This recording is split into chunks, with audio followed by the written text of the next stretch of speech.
Bonjour à toutes et tous, c'est Absolute et bienvenue dans ce nouvel épisode de Star Wars News. Au menu aujourd'hui, des jeux vidéo, une nouvelle série, un livre et pas mal de petites infos. Pour commencer avec la première info qui nous est parvenue, vous le savez comme moi, le jeu Jedi Fallen Order d'EA a été un franc succès. Et il n'a pas fallu attendre longtemps avant qu'on ne nous confirme qu'une suite était en développement. Mais depuis cette annonce, nous n'avons eu que très peu de nouvelles. Cependant, il est fort probable que des annonces arrivent très prochainement, et certains font le pari du 4 mai, journée entièrement dédiée à Star Wars, au cours de laquelle on pourrait avoir droit à un trailer. Mais d'autres estiment que cela pourrait arriver quelques semaines plus tard, à l'occasion de la Star Wars Célébration, qui se tiendra du 26 au 29 mai. De toute façon, il y a fort à croire que le jeu sortira d'ici à la fin de l'année, un trailer devrait donc normalement ne pas trop tarder. Même si j'espère que nous aurons aussi droit à tout un tas d'autres annonces, car au-delà de Fallen Order 2 qui était bien annoncé depuis un petit moment, l'avenir jeu vidéo ludique Star Wars semble assez pauvre. On a bien Star Wars Eclipse, mais les dernières nouvelles ne sont vraiment pas rassurantes, puisque certains annoncent les dates de 2027, voire 2028, donc si c'est vraiment le cas, je me demande encore pourquoi on nous a présenté un trailer aussitôt, mais bon, l'avenir répondra bien à nos questions à un moment donné. Information suivante maintenant, si vous suivez l'actu Star Wars autant que moi, vous devriez savoir que depuis quelques semaines, de nombreuses personnes évoquent une série qui serait en lien avec la Haute République. Le fameux projet transmédia mené par Lucasfilm, qui met en avant tout un tas de nouveaux personnages à une époque située 200 ans avant la menace fantôme. Et pour en avoir lu une bonne partie, c'est extrêmement qualitatif. Mais quoi qu'il en soit, de nombreuses rumeurs évoquent la possibilité d'une série qui devrait arriver prochainement sur Disney+, et qui prendrait apparemment place durant cette fameuse période. Reste à savoir maintenant s'il s'agit de la série The Acolyph, qui dans le premier synopsis avait un lien avec la Haute République. Personnellement, je ne pense pas que ça soit ça. Mais alors, est-ce que c'est le fameux projet similaire à Stranger Things, pour lequel Lucasfilm cherchait à caster tout un tas de jeunes acteurs? Je n'en sais rien non plus, mais ça me semble assez crédible. Même si ce projet m'inquiète un peu, d'autant plus que certains se sont mis à évoquer le nom de John Watts, le réalisateur de la dernière trilogie Spider-Man, qui serait apparemment impliqué dans un projet Star Wars. Et si c'est vraiment le cas, c'est pas ça qui va me rassurer, loin de là. Quoi qu'il en soit, une série en lien avec la Haute République devrait prochainement commencer son tournage, puisque l'article nous parle du mois de juin, et si c'est avéré, cette série pourrait alors nous être présentée dès l'année prochaine sur Disney+, donc 2023, voire début 2024. Ensuite, nous avons eu droit à une information super intéressante concernant le roman Shadow of the Sith, qui sortira dans quelques semaines aux États-Unis. C'est une histoire qui devrait mettre en scène Luke Skywalker et Lando Calrissian lorsque ceux-ci partent à la recherche d'Exegol et des mystères qui entouraient Dark Sidious. Et apparemment, Ochi de Bestoon sera de la partie, tout comme ce nouveau personnage bien inquiétant qui se trouve sur la couverture aux côtés de Luke et de Lando. Mais ce n'est pas tout, car un petit extrait nous a été dévoilé, et celui-ci était particulièrement intéressant car pour résumer, nous avons droit à Luke Skywalker qui se rend sur Tython pour mener ses recherches et qui va être amené à utiliser la pierre de vision. Pierre qu'utilise Grogu pour l'appeler dans la saison 2 de The Mandalorian. Cette pierre va lui permettre d'avoir accès à une sorte de vision justement qui le mène directement sur Exegol. Une fois sur place, il se retrouve entouré par 9 silhouettes, des ombres, des fantômes grands et minces, au corps courbé et arqué. On nous dit ensuite que ce ne sont pas des fantômes, qu'ils sont bien réels. Bon, déjà le fait qu'ils soient 9, ça fait forcément penser aux Nazgûl du Seigneur des Anneaux. Mais je pense qu'il s'agit plutôt d'adeptes Sith. La description pourrait correspondre à ce qu'on a déjà vu, que ce soit dans Star Wars 9 ou dans le comics Dark Vador 2020. À ceci près qu'ils disposent eux aussi de sabres laser, alors ils ne sont pas rouges contrairement à ceux à quoi on est habitué, mais la couleur est noire et blanche.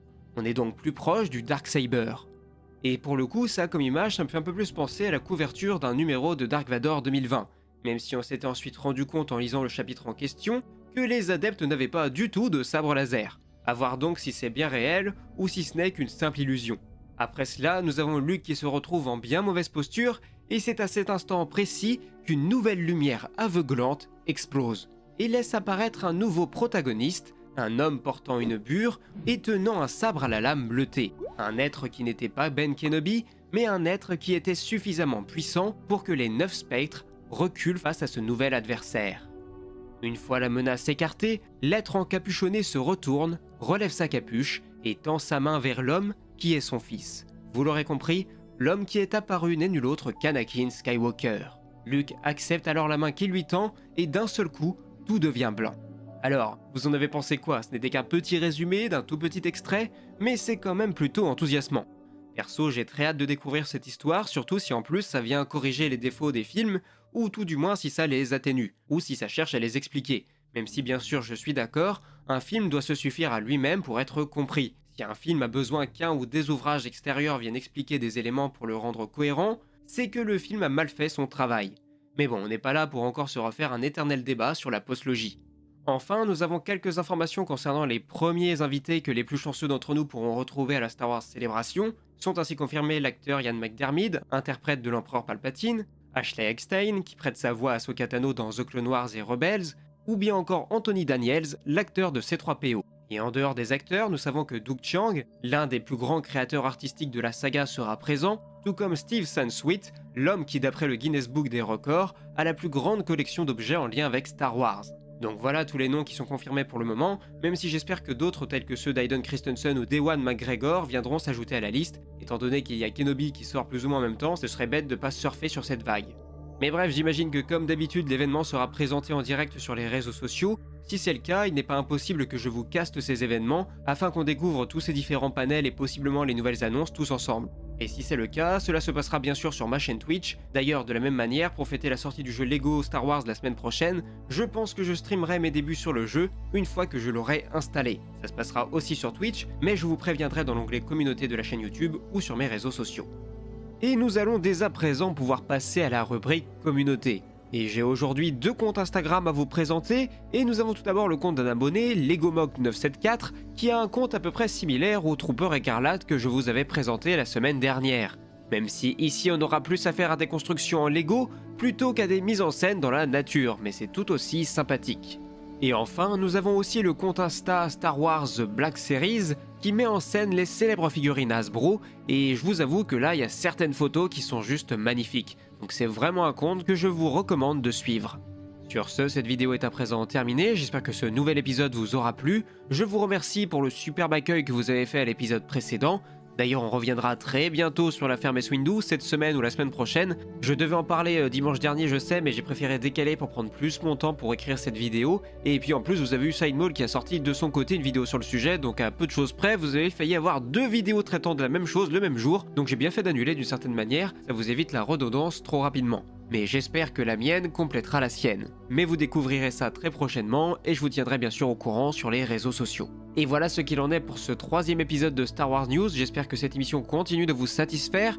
Et encore une fois, si vous avez des amis doués d'un talent bien particulier ou que vous avez vous-même un talent à partager, n'hésitez pas à me le signaler sur mes différents réseaux sociaux. Sur ce, si cette vidéo vous a plu, je vous invite dès à présent à la liker et à la partager autour de vous. Et si vous voulez être sûr de ne rien manquer concernant l'actu Star Wars, vous savez qu'il ne vous reste plus qu'à vous abonner à la chaîne. Et sur ce, moi il ne me reste plus qu'à vous dire à la prochaine pour de nouvelles vidéos, c'était Absolute et que la force soit avec vous, ciao.